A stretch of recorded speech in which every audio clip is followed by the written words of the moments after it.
Udah maksudnya. Takut capek. Suara lembur kan? Tepuk tangan aja nggak dibayar. Selamat malam Maumania. Seperti biasa di tiap Rabu ketemu lagi sama Otong Setiabudi.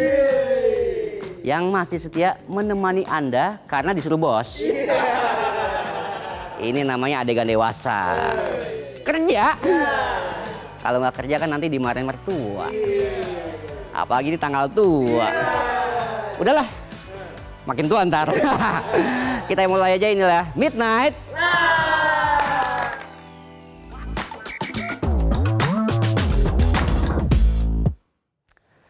Malam ini kita mau ngomongin olahraga. Meskipun saya jarang olahraga, minimal diomongin. Kali aja bisa sehat. Saya seringnya olah vokal. Karaoke.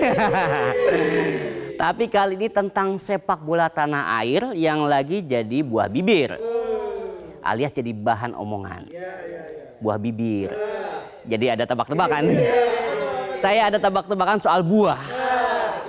Buah apa yang ditangkap polisi? Buah handar narkoba. Buah apa yang cocok sama saldo penonton? Buah. Ya saldonya bikin ketawa. Karena nggak ada. Jadi kita mau bahas drama di lapangan sepak bola. Lapangan hijau. Karena kalau bahas federasi sepak bola ya, udah kebanyakan dramanya. Jadi ceritanya begini nih, Minggu 19 April kemarin, duel Elite Pro Academy U20 menghadirkan laga Bayangkara FC versus Dewa United. Pertandingannya sengit. Dan akhirnya laga dimenangkan Dewa United dengan skor 2-1. Kan biasanya nih, habis tanding kedua tim salam-salaman.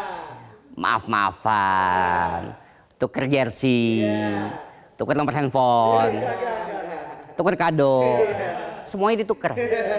Sayangnya nasib yang nggak ketukar. Tapi ternyata tim Bayangkara FC nggak terima dengan keputusan wasit yang mengesahkan gol Dewa United yang dinilai berbau offside.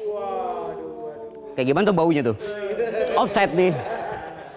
Akhirnya habis pertandingan, suasana panas di lapangan masih kebawa. Pemain masih saling nyolot, saling melotot, dan sampai adu otot. Bahkan salah satu pemain Bayangkara FC U20, Fadli Alberto, tiba-tiba lari dan keluarin jurus tendangan kungfu. Kungfu ke pemain Dewa United, Raka Nurholis. Sampai-sampai nih, Raka mengalami luka di wajah dan gangguan pada bahunya. Set dah. Tendangan kungfu. Salah cabur nih bocah nih. Untungnya kejadiannya habis tanding. Kalau masih pertandingan, pasti Fadli udah dapat kartu dari wasit tuh. Kartu kuning, kartu merah, hijau, gaple, remi, kartu keluarga.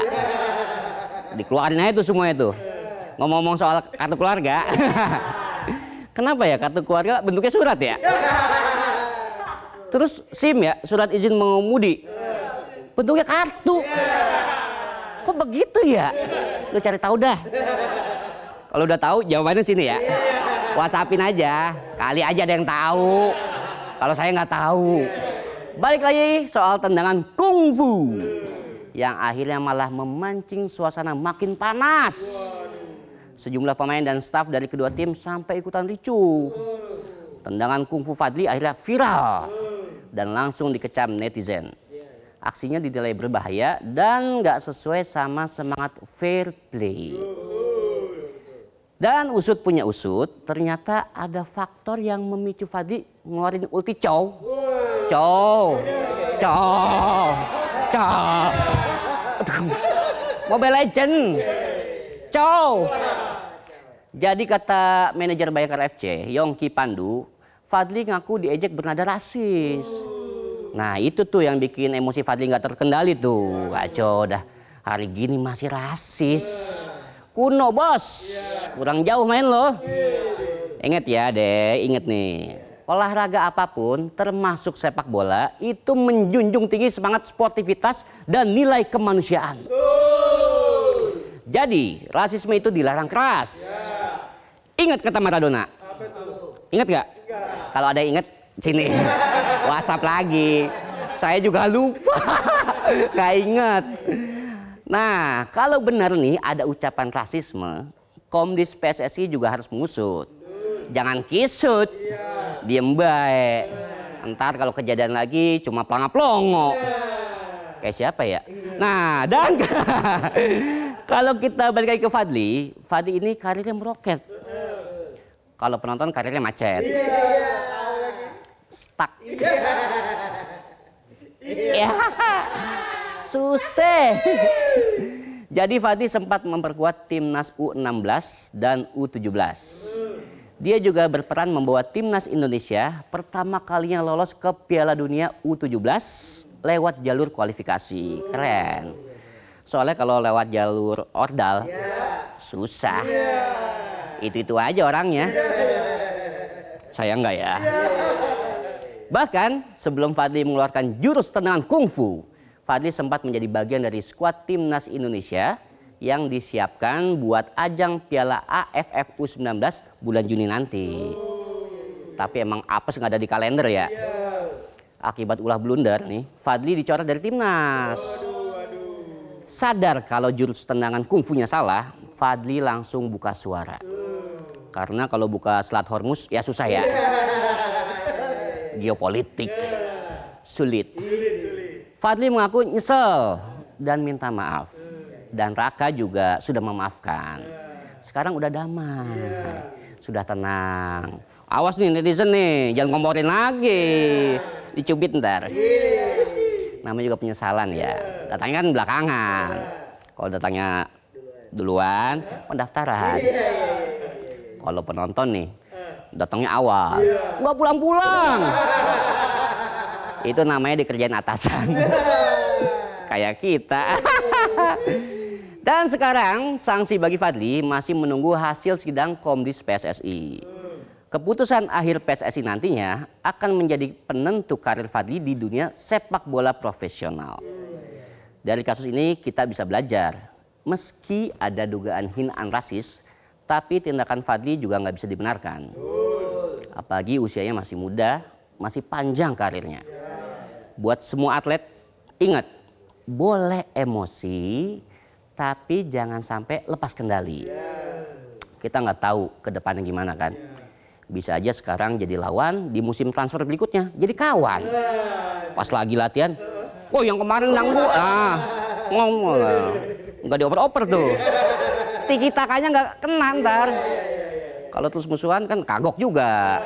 Ingat ya, olahraga nggak cuma soal menang atau kalah, tapi soal cara menghargai sesama manusia. Lega. Itu tadi sajian pembuka Midnight Live.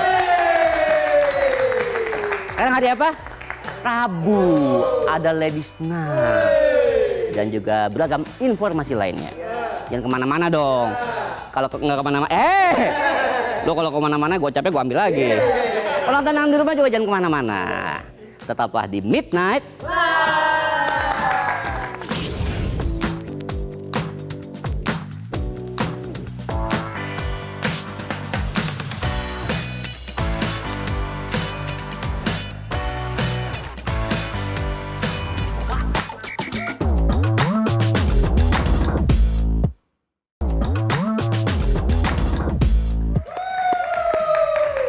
Kembali lagi di Midnight Live bareng Otong Setiabudi. Ya, masih setia ya nonton Midnight Live di hari Rabu ini ya. Masih di bulan Kartini nih kali ini kita Midnight Live mau ajak ngobrol sama WNI yang pertama kali menjadi profesional performer. Profesional performer di US and UK. Tahu nggak apa tuh? Saya juga nggak tahu. Itu tuh pusat teater profesional dunia. Keren banget gak? Nah, WNI ini perempuan muda yang berbakat. Dia juga turut berkontribusi agar generasi muda bisa mengikuti jejak suksesnya. Gitu sukses bro. Nongkrong mulu sih lo. Bagaimana kisah suksesnya? Kita lihat bareng-bareng aja nih. Ada Fatma Ayu di sana. Pemirsa, di bulan Kartini ini aku mau ajak kalian buat ketemuan sama sosok muda yang berprestasi. She's an actress, singer, dan juga West End professional performer di UK yang namanya sudah dikenal luas di panggung teater musikal di internasional. Siapakah dia? Penasaran kan? Yuk ikuti keseruanku.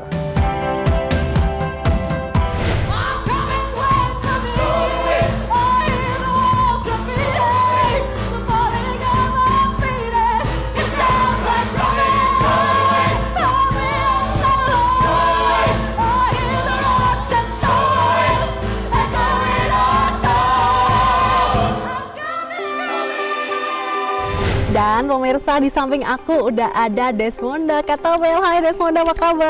Kabar baik. Baik, Desmonda ini adalah an actress, singer, West End professional performer di UK. Betul. Dan merupakan perempuan, bahkan WNI pertama WNI ya, pertama. yang menjadi actress atau mendapatkan lead Lead role di West End. Betul. For your information ya pemirsa, jadi West End ini seperti Broadway-nya di London, UK, ya di iya, London. betul. Kalau Broadway itu di US, West End itu di UK, Di dan UK. itu sangat prestigious dan juga susah banget nembusnya. Susah banget sih, benar. Bisa diceritain gak sih perjalanan karir kamu dari seorang Monda yang asli Indonesia bisa berkarir di London? Wah, perjalanannya ceritanya panjang sih sebenarnya. Cuman mungkin cerita pendeknya adalah aku itu daftar kuliah ke London awalnya karena pandemi nih, kan ceritanya pandemi. Dulu aku kerjanya korporat, kayak jurusan komunikasi kan dulu aku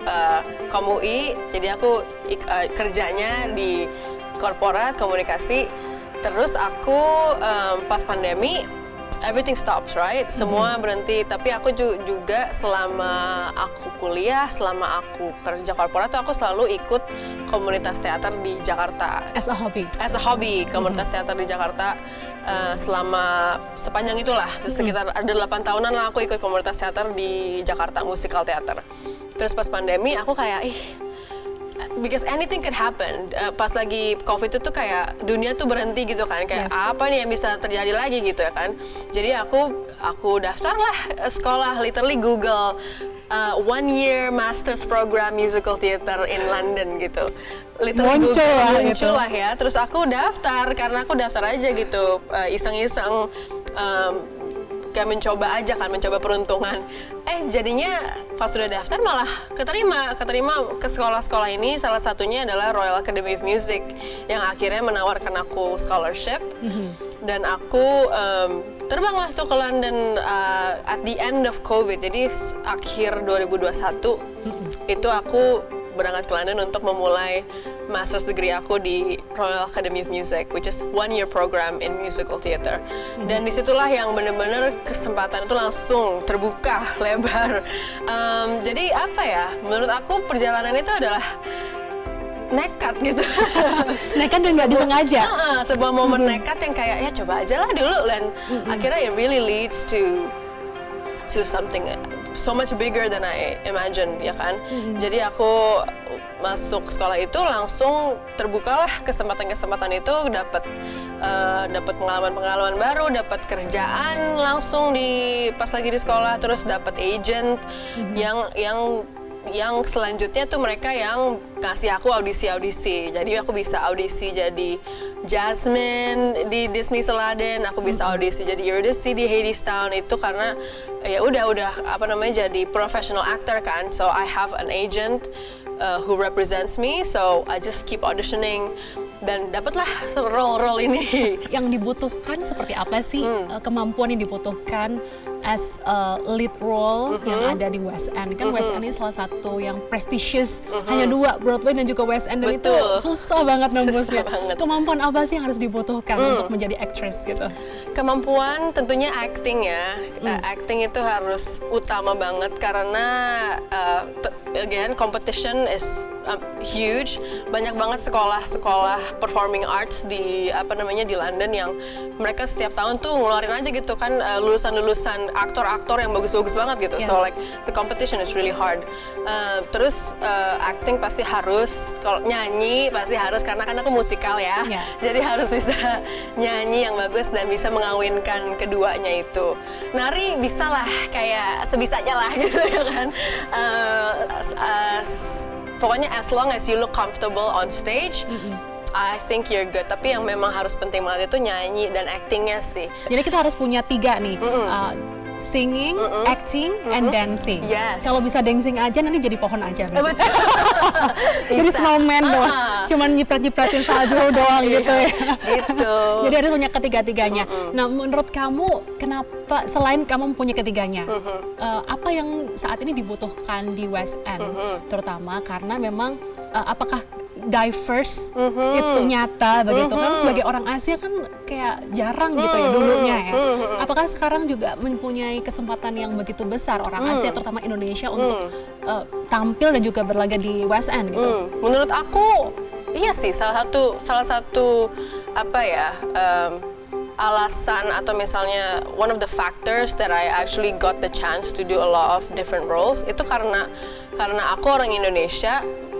Again, like the first Indonesian national WNI pertama yang di Indonesia yang tampil di West End, they've never seen anyone like me. Like walaupun bukan merasa kayak spesial gitu ya, cuman kayak You are. tapi kayak beneran kayak mereka nggak tahu orang Indonesia tuh menyenangkan, ya kan, friendly, ramah gitu. Corporate juga. Jadi mungkin menurut aku itu sangat membantu sih. Memberikan aku tempat di industri ini yang orangnya tuh banyak banget gitu. Jadi like being someone who is from Indonesia, kita punya keunikan itu, like kita bisa tambahin the diversity. The color among this all of these companies, we can bring our own color.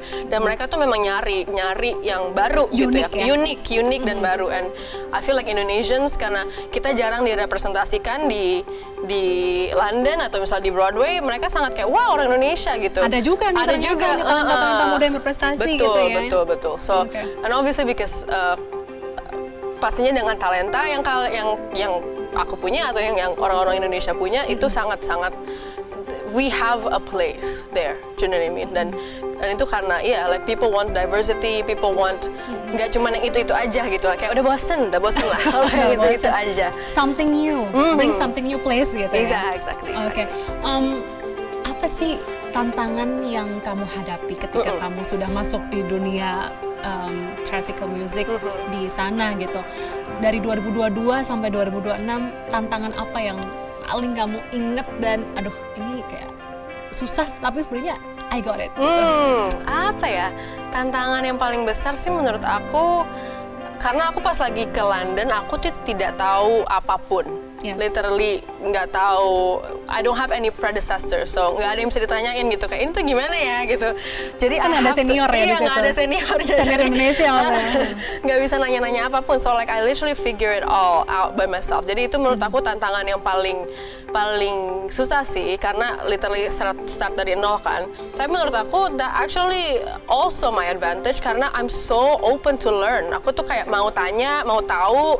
Aku tuh harus kayak gimana sih kalau kayak gini tuh apa sih maksudnya, artinya, like so I literally figure it out dari nanya-nanya ke kanan kiri.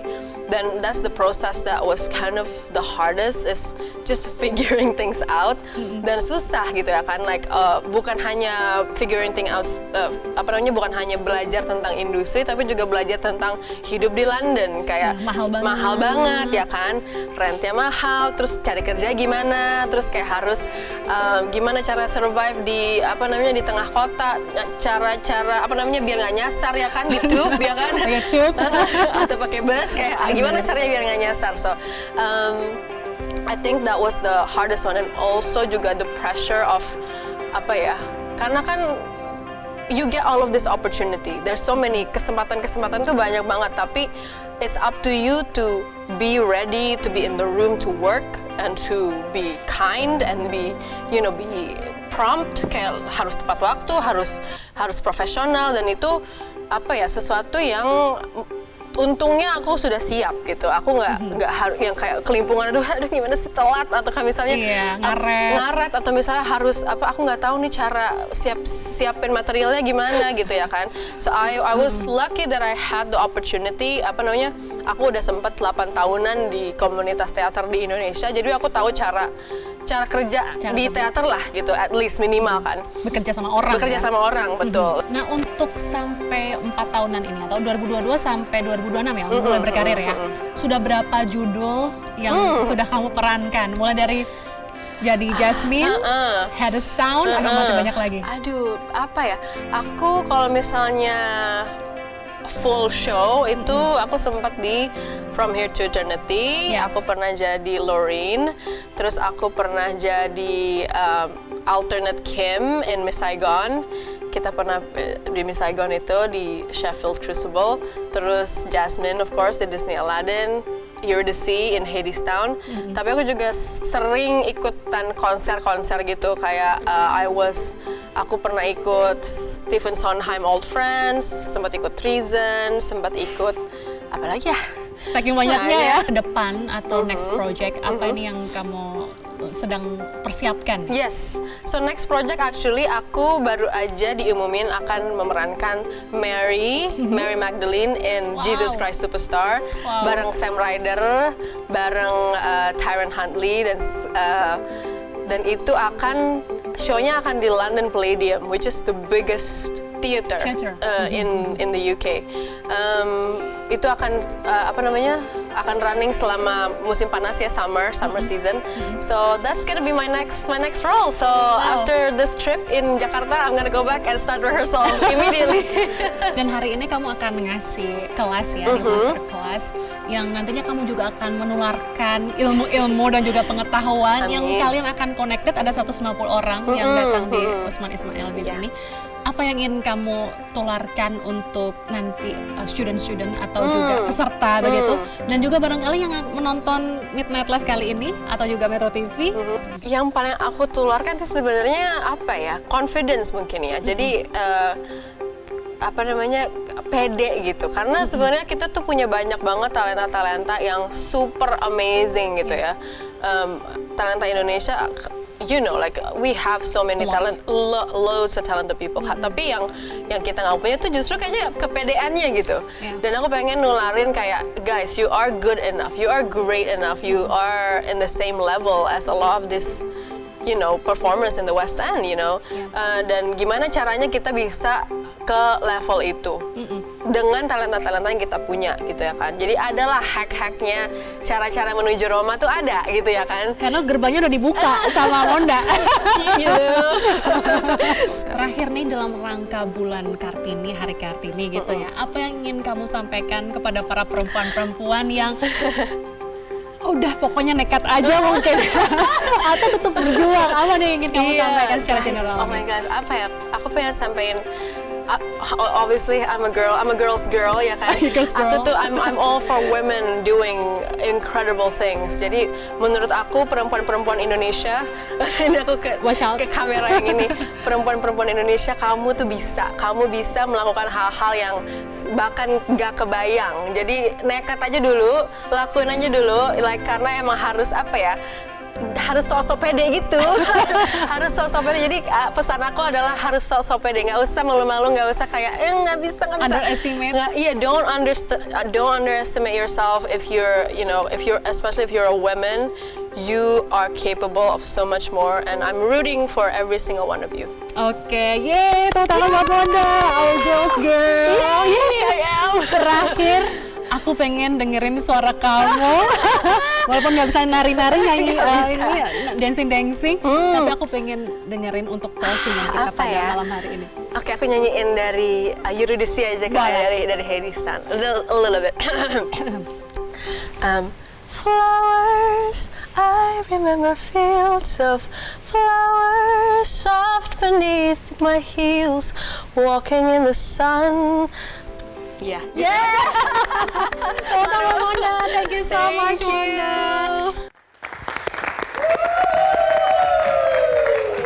Keren banget, sangat inspiratif. Semoga sukses, makin melejit karirnya, makin mendunia. Pokoknya masih di Midnight Live, nanti kita bakal jalan-jalan kemana nih di Ladies Night kali ini nih ya. Ada punggawa baru Midnight Live. Jangan kemana-mana, tetaplah di Midnight.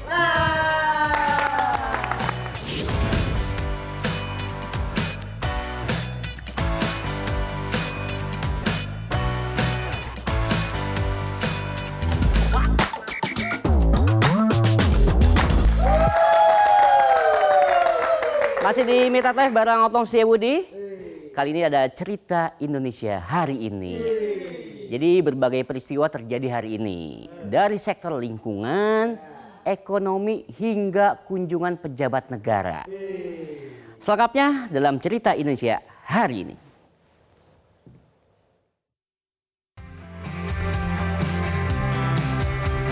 Peringatan Hari Bumi di kawasan Borobudur, Magelang, Jawa Tengah diisi dengan aksi penanaman 100 bibit pohon gayam di bantaran Sungai Sileng oleh warga bersama InJourney Destination Management. Penanaman ini bertujuan menjaga ekosistem, mencegah erosi, serta mempertahankan ketersediaan air, karena pohon gayam dikenal mampu menyerap dan menyimpan cadangan air. Direktur Operasi Taman Wisata Borobudur, Supriyadi Jufri menegaskan, pentingnya menjadikan kegiatan ini sebagai gerakan berkelanjutan, bukan sekadar seremoni tahunan. Warga pun berharap aksi ini memberi manfaat jangka panjang bagi kestabilan lingkungan dan mendukung kawasan Borobudur sebagai destinasi pariwisata nasional. Bahwa pelestarian bumi itu penting, penanaman pohon itu penting. Karena kalau kita tidak ingatkan terus-menerus, ini akan menjadi problem kemudian hari. Makanya mungkin kita seluruh komunitas ini mengadakan Hari Bumi supaya untuk mengingatkan betapa pentingnya kelestarian bumi. Wakil Presiden RI Gibran Rakabuming Raka melakukan belusukan ke Pasar Jembatan Puri di Kota Sorong, Papua Barat Daya Rabu pagi.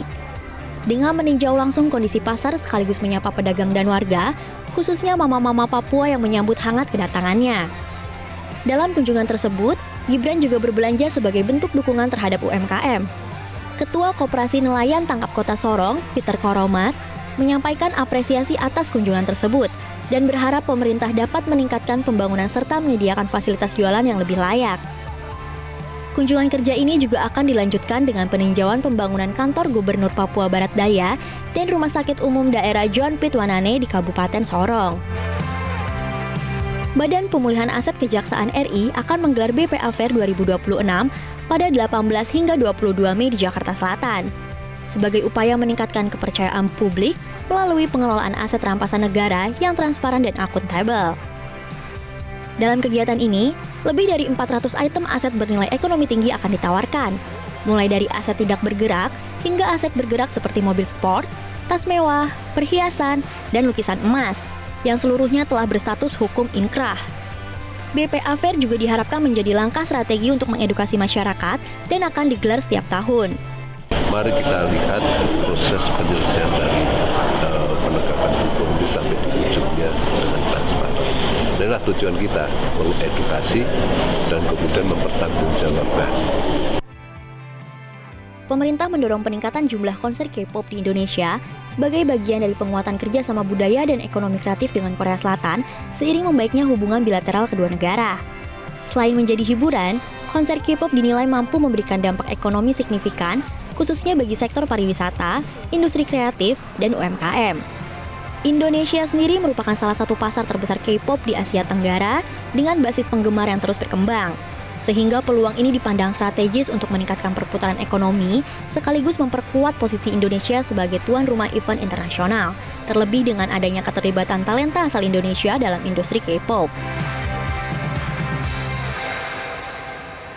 Jelajahi cara baru mendapatkan informasi. Download Metro TV Extend sekarang.